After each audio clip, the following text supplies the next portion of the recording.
দিনাজপুর শিশু পার্ক থেকে সবাইকে গুড মর্নিং।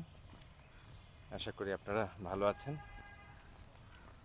আমরা যারা পেশাগতভাবে অনেক বেশি ব্যস্ত, দেশ ও দশের সেবায় বিভিন্ন ধরনের অতি গুরুত্বপূর্ণ পদে নিয়োজিত আছি,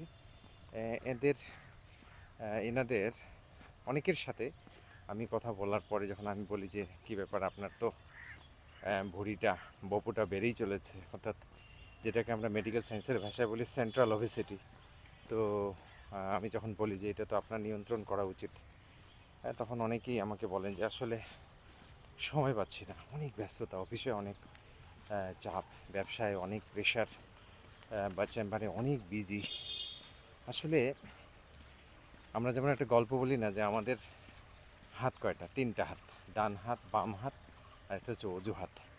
তো এই হাঁটার ক্ষেত্রে কিন্তু অজুহাতের শেষ নেই, কিন্তু দিন শেষে সুস্থ থাকতে গেলে যে অজুহাত নামক শব্দটাকে কেটে দিয়ে আপনাকে আপনার জন্য, আপনার সুস্থতার জন্য 30 থেকে 45 মিনিট বা 60 মিনিট হাঁটতে হবে, এই রিয়েলাইজেশনটা কিন্তু আপনার থাকতে হবে। সবার জন্য শুভকামনা।